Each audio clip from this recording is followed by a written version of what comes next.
Hi everyone, welcome back to my channel. My name is Teacher Yetui. Today I'm going to teach you 50 useful business English phrases. ဒီနေ့တော့ business English နဲ့ပတ်သက်တဲ့အင်္ဂလိပ်စာလေးနည်းနည်းပြောပြမယ်။ business English ဆိုတာတော့အကျယ်ကြီးပေါ့နော်။အဲ့ဒီထဲမှာဒီနေ့ပြောပြမယ့်အကြောင်းအရာကကျွန်တော် discussion ဘိုင်းကိုသွားမှာပေါ့နော်။ discussion လုပ်မယ် meeting လုပ်မယ်ဆိုရင်ဘယ်လို phrases တွေကိုအသုံးပြုရလဲဆိုတာအသုံးဝင်တဲ့ phrases လေးတွေကိုကျွန်တော်မျှဝေပေးမှာဖြစ်ပါတယ်။အားလုံးစုစုပေါင်းအခု90ရှိပါတယ်။ထုံးစံအတိုင်းပဲဒီကြားထဲမှာဒီခေါင်းစဉ်ခွဲလေးတွေလည်းရှိပါတယ်။အဲဆိုရင်ကြည့်အောင်ပထမဆုံးခေါင်းစဉ်ခွဲက introducing the topic ကျွန်တော် discussion တစ်ခုမှာပထမဆုံးဘာကိုစပြောရလဲဆိုရင်ကိုကဒီ discussion မှာ leading လုပ်တဲ့လူဆိုရင်ဒီ topic ကိုဒီနေ့ပြောမယ့် topic ကို introduce လုပ်ရတယ်ပေါ့နော်အဲ့လိုခါမျိုးမှာဘယ်လို phrases တွေကိုသုံးရတယ်လဲဆိုရင် Number 1 Today we are going to discuss about နောက်ကကိုဒီနေ့ discuss လုပ်မယ့်အကြောင်းအရာပေါ့ဥပမာဒီငွေကြေးပိုင်းဆိုင်ရာ management အပိုင်းကိုပြောမယ်ဆိုရင်Today we are going to discuss about the financial management of our company. ဒါမှမဟုတ်လည်းပြီးခဲ့တဲ့နေ့ကကျွန်တော်တို့ company ရဲ့ performance ကိုပြောမယ်ဆိုရင်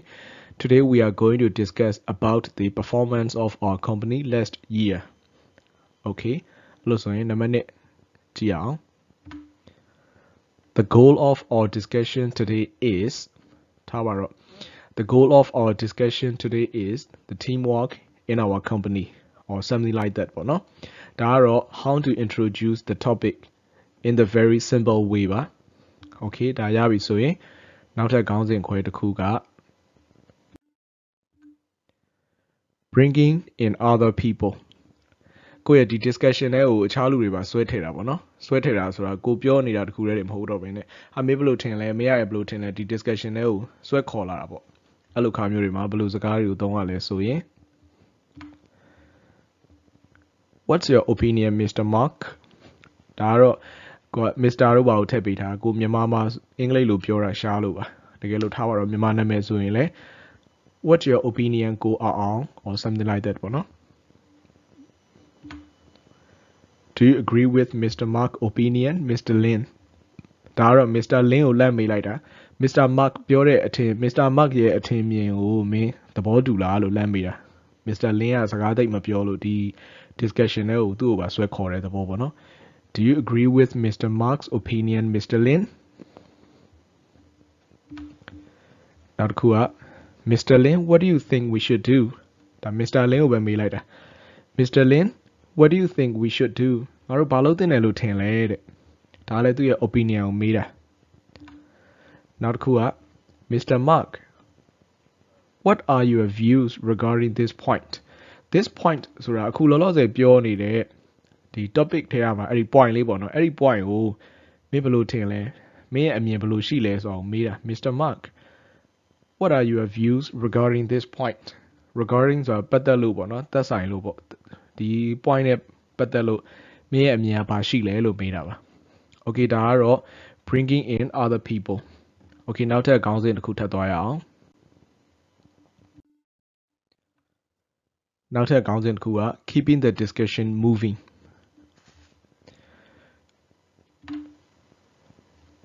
Let's go on to another point keeping the discussion moving ဆိုတာဒီ discussion ကိုဆက်ပြီးတော့ပဲပြောနေတာပေါ့နော်ဆက်သွားနေတာပေါ့ဒီ point တစ်ခုပြီးတဲ့အချိန်မှာနောက်ထပ် point တစ်ခုကိုထပ်ပြီးတော့ရွှေ့တာပေါ့အဲ့ဒါကိုဘယ်လိုဆက်ပြောမလဲဆိုတော့ဒီအကြောင်းအရာတစ်ခုဥပမာ financial management အကြောင်းပြောနေရနေဟုတ်ပြီကျွန်တော်တို့စီစစ်တဲ့ငွေကြေးအကြောင်းအရာတွေကိုဆက်ပြောမယ်ဆိုရင်အဲဆိုဘာနဲ့ intro လုပ်လိုက်လို့ရလဲဆိုရင် let's go on to another point okay let's go on to another point နောက်တစ်ခုကNext, let's talk about နောက်ကကိုယ့်ရဲ့ဒီအကြောင်းအရာကိုပြောလို့ရတာပေါ့ဥပမာဒီငါတို့ရဲ့ဒီ teamwork အကြောင်းကိုပြောအောင်ပေါ့နော် Next, let's talk about teamwork in our company. Okay ငါတို့ company မှာဒီ teamwork ကိုပြောအောင်ဒါမှမဟုတ်ရင်ငါတို့ company မှာလိုအပ်နေတဲ့အချက်တွေကိုပြောရအောင်ပေါ့နော် Next, let's talk about the area we need to improve in our company. Okay အဲ့ဒါဆိုရင်နောက်တစ်ခုကတကယ်လို့ဒီဥစ္စာကိုကြော်ချလိုက်မယ်ဆက်မပြောသေးဘူးနောက်တစ်ခုကိုဆက်ပြောမယ်ဆိုရင် Let's talk about that later ဒါကိုနောက်မှပြောအောင်ဆိုပြီးတော့ခြံထားခဲ့တဲ့အားပေါ့နော်အဲ့ဒါကိုဘယ်လိုပြောမလဲဆိုရင် Let's talk about that later Okay ဒါပြီးပြီဆိုရင်နောက်ထပ် topic တစ်ခုက giving an opinion ဒါ discussion မှာကိုယ့်ရဲ့အထင်မြင်ကိုပြောရတယ်ဆိုတာအရေးကြီးပါတယ် giving an opinion ဘာလို့လဲဆိုတော့ကိုက meeting တို့ discussion တို့မှာကိုကအမြဲတမ်း silent ဖြစ်နေလို့မရဘူးအဲ့လိုဆိုရင်ကိုကဒီ discussion မှာဒီ meeting မှာကိုကစိတ်ဝင်စားဘူးဆိုတော့အဓိပ္ပာယ်တက်ရောက်တယ်အဲ့ဒါကြောင့်မို့လို့ကိုကတေချာလဲနားထောင်ရတယ်အဲ့ဒါကိုမှ opinion တွေလည်းပေးရတယ် okay အဲ့လို giving the opinion တွေပေးပြီဆိုရင်ဘယ်လိုစကားတွေသုံးပြီးတော့ပေးမှလဲလွယ်လွယ်လေးနေ in my opinion အဲ့ဒါလေးနဲ့စလိုက်အောင်မယ်ကိုကဒီ discussion ကိုကိုယ့်ရဲ့ opinion ပေးတော့မယ်ဆိုရင်in my opinion ဒါမှမဟုတ်ရင် as far as I'm concerned ငါထင်သလောက်တော့ဒါမှမဟုတ်ငါသိသလောက်တော့အဲ့လိုအဓိပ္ပာယ်မျိုးပေါ့နော် in my opinion ဆိုတာငါအမြင်ကတော့ as far as I'm concerned ငါသိသလောက်ကတော့နောက်တစ်ခုက personally I believe that ငါရဲ့ဒီပုဂ္ဂိုလ်ကြီးကတယောက်အမြင်နဲ့ဆိုရင်တော့ငါတော့ဒီလိုလုပ်သင့်တယ်လို့မြင်တယ်ပေါ့နော် I believe that နောက်ကကိုဆက်ပြောမယ်အကြောင်းအရာကိုဆက်ပြောသွားရအောင်မယ်ဥပမာထားပါတော့ personally I believe that we do really need to improve teamwork in our company ဒါငါရဲ့တတိပုဂ္ဂလအနေနဲ့ကတော့ငါတို့ company အတွင်းမှာဒီ teamwork ကိုတည်ဆောက်ဖို့အရင်အရေးကြီးနေတယ်လို့မြင်တယ်အဲ့လိုအဓိပ္ပာယ်မျိုးပေါ့နော်ဒါ giving an opinion ကိုရဲ့ opinion တွေပေးတဲ့အခါမှာသုံးရတဲ့စကားတွေဘာရှိသေးလဲဆိုရင်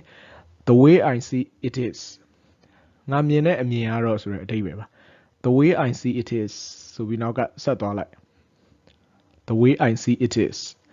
okay ဒါတွေကတော့ giving an opinion တွေကိုဘယ်လိုပေးမလဲဆိုတဲ့စာကြောင်းတွေပဲဖြစ်ပါတယ်opinion ဆိုတာအမြင်ပေါ့နော်ဒီ discussion ထဲမှာကိုယ့်ရဲ့အမြင်ကိုဝင်ပြီးတော့ဆွေးနွေးကြတဲ့အခါမှာဒီစကားလုံးတွေနဲ့အရင်စလိုက်ပါအဲ့ဒါဆိုရင်ရပါတယ်နောက်ထပ် topic တစ်ခုက getting further information ဒီနောက်ထပ်အချက်လက်တွေထပ်ပြီးတော့မှတောင်းတာပေါ့နော်အဲ့လိုအဓိပ္ပာယ်မျိုး getting further information အဲ့ဒါက would you mind explaining that a little more please would you mind ဆိုတာဒါအရင်ကျေးဆုံးမေးလိုက်တာအဓိကကတော့ပြောချင်တာ explaining that a little more ငါ့ကိုအဲ့ဒါလေးနည်းနည်းလောက်ပူရှင်းပြပေးမလားအဲ့ဒါကိုမှကိုကရင်ကျေးချင်လို့ would you mind explaining that a little more please အဲ့ဒါလေးနည်းနည်းလောက်ထပ်ရှင်းပြပေးနိုင်မလားဆိုတဲ့အဓိပ္ပာယ် okay နောက်တစ်မျိုးပါရအောင်မလဲ could you explain that more fully ငါ့ကိုအဲ့ဒါလေးပြည့်ပြည့်စုံစုံလေးထပ်ရှင်းပြပေးလို့ရမလား could you explain that more fully ဒါကိုပြည့်ပြည့်စုံစုံဆက်ပြီးတော့ရှင်းပြလို့ရမလားဆိုတဲ့အဓိပ္ပာယ်ပါဒါကတော့ getting further information okay နံပါတ်16က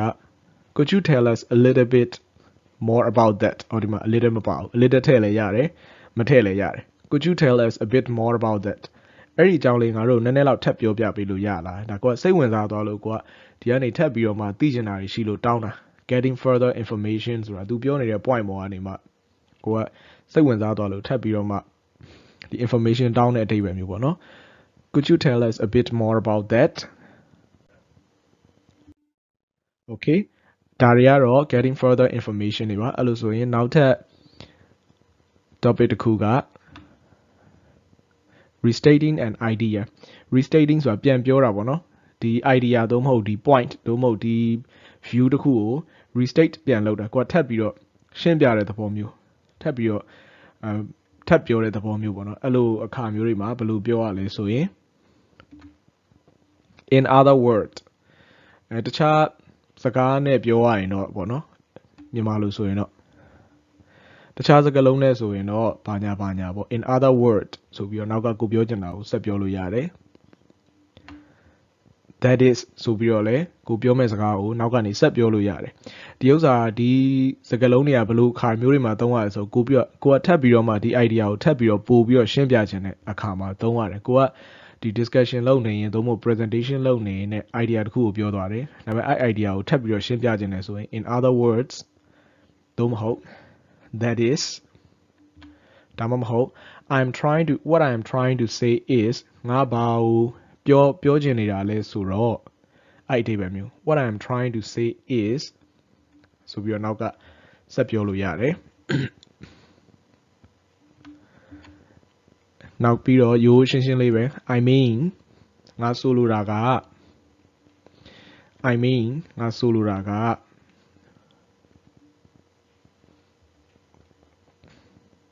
okay restating an idea ရပြီနော်ရပြီဆိုရင်မပြီးသေးဘူး okay 21က to put it another way to put it another way ဆိုတာတခြားနည်းနဲ့ပြောရမယ်ဆိုရင် to put it another way ဥပမာရှေ့ကနေ let ထည့်လိုက်လဲရတယ် okay let me put it another way ငါ့ကိုတခြားနည်းနဲ့ပြောခွင့်ပေးပါပေါ့နော်ဒီကိစ္စတစ်ခုဒီ idea တစ်ခုကို another way တခြားနည်းလမ်းတစ်ခုနဲ့ပြောရမယ်ဆိုရင် okay ဒီຢာတွေကတော့ကိုကဒီ idea တစ်ခုကို restate ပြန်လုပ်တဲ့အခါမှာသုံးရတဲ့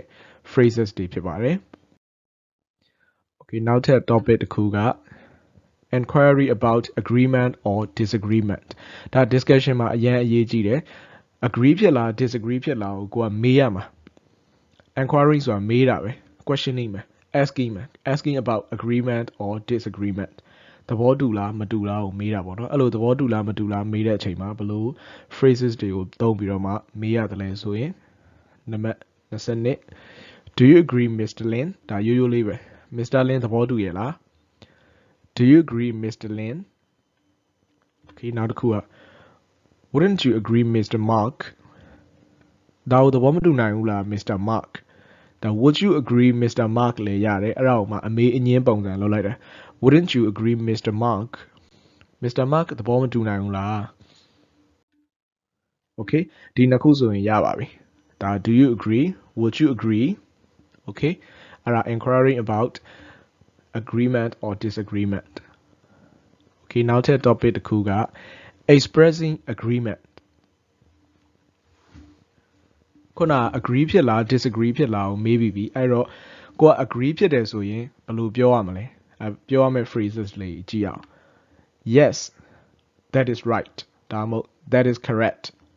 Yes that's right Yes that's correct Okay ဒါ agree လောက်တာပေါ့နော်နောက်တစ်မျိုး You are right You're correct မင်းပြောတာမှန်တယ်ဒါကသူ့ကို discuss လုပ်နေတဲ့ဒီ person ကိုကဒါ agree လုပ်လိုက်တာသဘောတူလိုက်တာ I definitely agree with you Mr. Lin ဒါမှမဟုတ် I definitely agree with Mr. Lin Mr. Lin နဲ့ငါလုံးဝသဘောတူပါတယ် definitely ဆိုတာလုံးဝသဘောတူတယ်ဆိုတဲ့အဓိပ္ပာယ်မျိုးပေါ့နော် I definitely agree with Mr. Lin That's exactly what I think ဒါငါတွေးနေတာဒီအကြောင်းအရာပဲဒါငါတွေးနေရတဲ့တစ်ထပ်သေးပဲဆိုတာမျိုး That's exactly what I think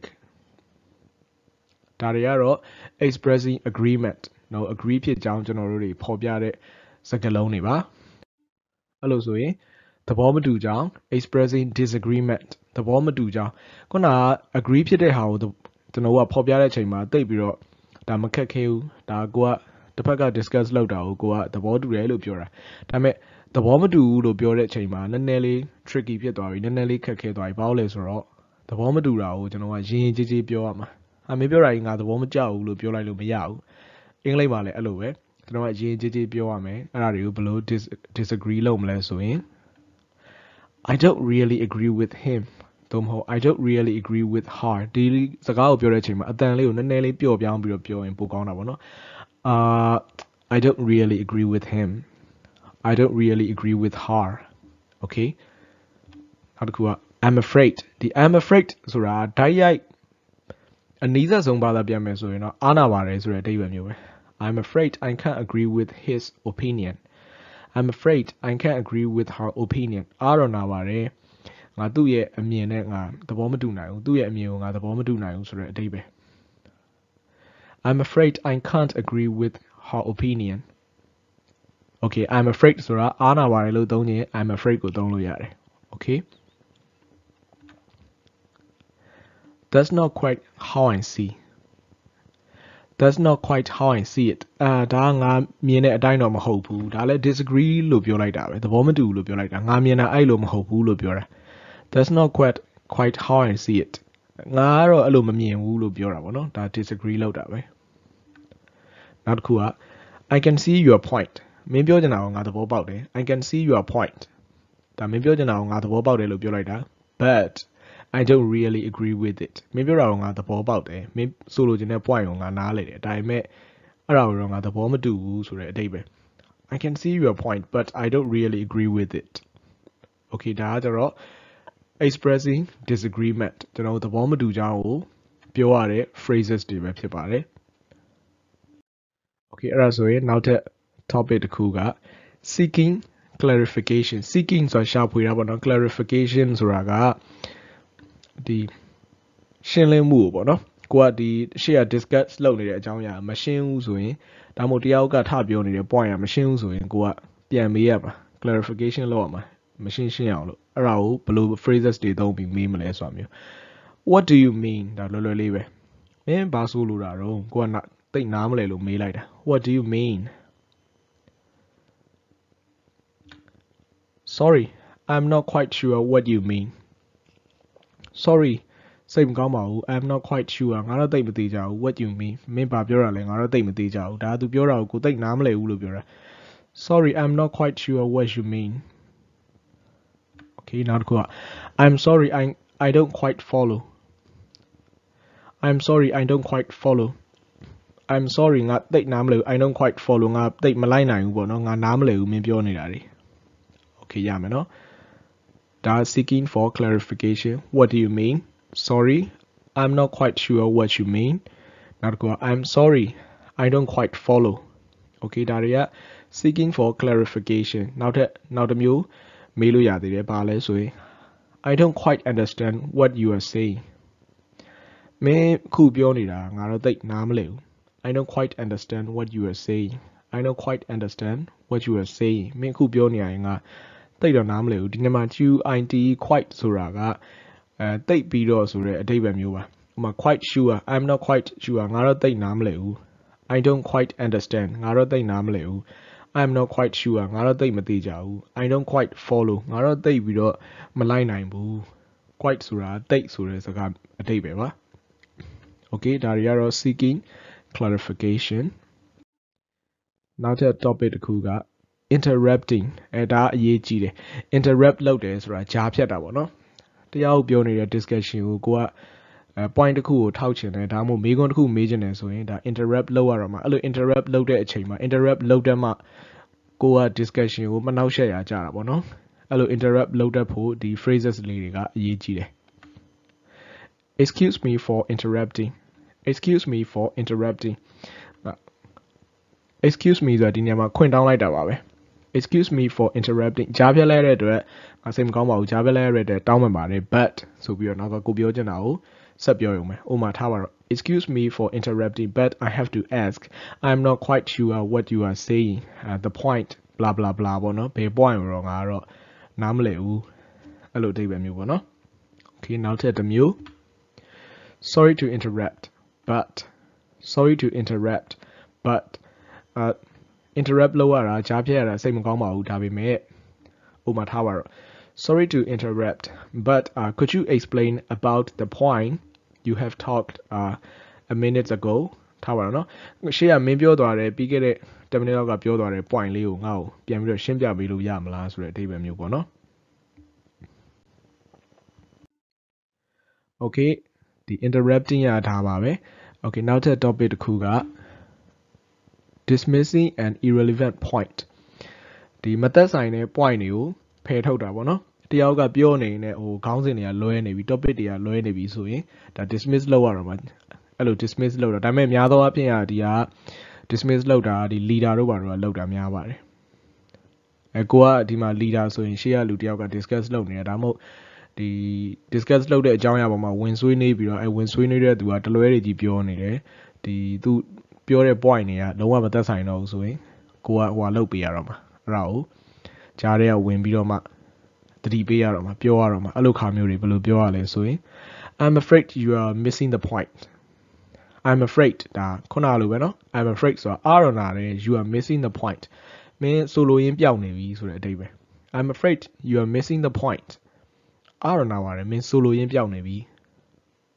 နောက်တစ်ခုက I don't think that has anything to do with the goal of our discussion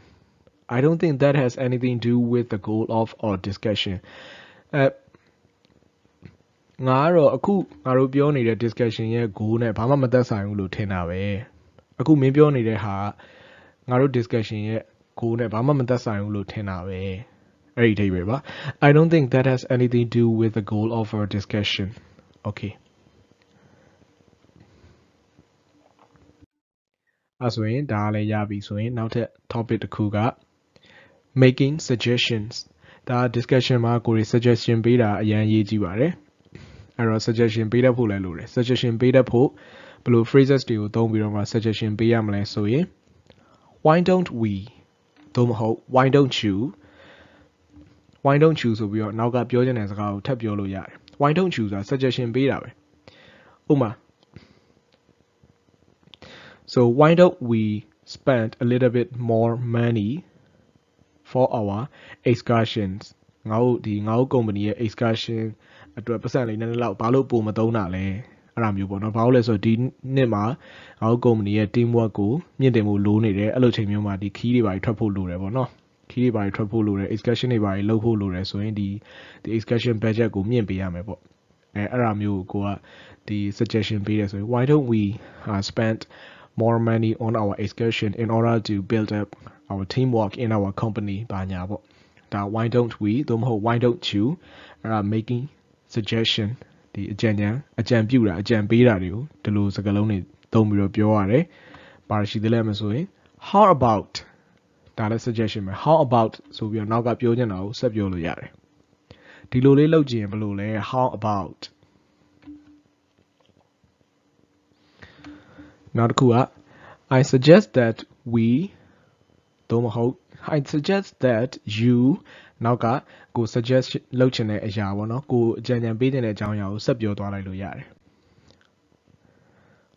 Okay ဒါတော့ making suggestion ကဒီလောက်ပဲနောက်ထပ် topic တစ်ခုက getting a point into the discussion ဒီ discussion တွေကိုကိုက point တစ်ခုထည့်ပေးတာပေါ့နော်အဲ့ဒါမျိုးဆိုရင်ဘယ်လိုပြောရလဲဆိုတော့ I have a point I would like to make ငါဒီအမြင်တစ်ခုထည့်ခြင်းတယ်ကိုကထပ်ပြီးတော့ပေါင်းပေးခြင်းတယ်ဒီ discussion ထဲမှာ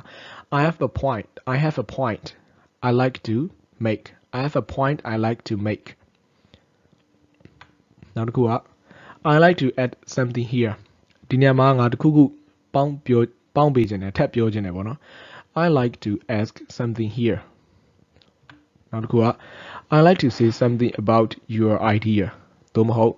I like to say something about his idea or her idea တစ်ခုခုပေါ့နော် I like to say something about your idea ဒါကိုက point တစ်ခုထပ်ပေါင်းပေးတာပေါ့ဒါမှမဟုတ်ရင် I have a different idea for his discussion ငါမှာမတူတဲ့ idea တစ်ခုရှိတယ်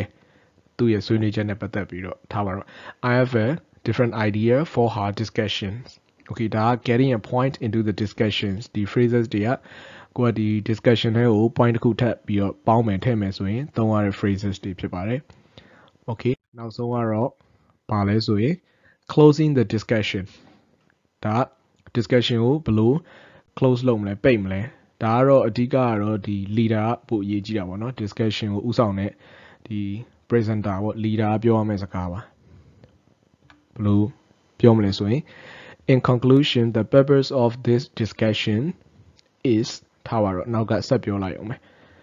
in conclusion the purpose of this discussions is to realize the area we need to improve in our company အတိတ်ပဲကတော့ညီကုန်းချုပ်ရရင်တော့ဒီ discussion ရဲ့ရည်ရွယ်ချက်ကတော့ကျွန်တော်တို့ company မှာလိုအပ်နေတဲ့ထပ်ပြီးတော့ဖြည့်ဆည်းဖို့လိုအပ်နေတဲ့ area တွေကိုသိမြင်လာဖို့ပါပဲပေါ့နော် In conclusion the purpose of this discussion is to realize the area we need to improve in our company ဒါ example ပြောပြပါနောက်ကကိုပြောချင်တဲ့အကြောင်းအရာကိုထည့်ပြောလို့ရတယ် okay နောက်တစ်ခုက the goal of our discussion is to build up the teamwork within in our company or something like that ပေါ့နော်ဒီ teamwork တက်လာဖို့အတွက်ဆိုတဲ့အဓိပ္ပာယ်မျိုး okay 49က we have concluded that နောက်ကခုနကလိုပဲကိုဆက်ပြောမယ့်အကြောင်းကဒီနေ့ discussion ရဲ့ခေါင်းစဉ်ကိုပြန်ပြီးတော့ပိတ်လိုက်အောင်မယ်ဒါ wrap up လုပ်တာလို့လည်းခေါ်တယ် we have concluded that okay နောက်ဆုံး50ကတော့ဒါပါပဲလွယ်လွယ်လေးတွေ thank you everyone for joining the discussions or thank you everyone for actively participating in today's discussions. Okay, the phrases 50ကတော့ဒီ business English ပို့ပြီးတော့မှ detail ပြောရရင် business English မှာကျွန်တော်တို့ဒီ discussion တို့ presentation တို့လုပ်တဲ့ချိန်မှာအကျဉ်းအသုံးဝင်တဲ့အသုံးပြုရမယ် phrases 50ပဲဖြစ်ပါတယ်ဆက်ပြီးတော့လည်းဒီ business English နဲ့ပတ်သက်လို့ telephoning တို့ဒါမှမဟုတ် complaining တို့ပြီးရင် email letters writing တို့အဲ့ဒါတွေလည်းဆက်ပြီးတော့ကျွန်တော်မျှဝေပေးဖို့ရှိပါတယ်Okay, thanks for watching. Stay tuned.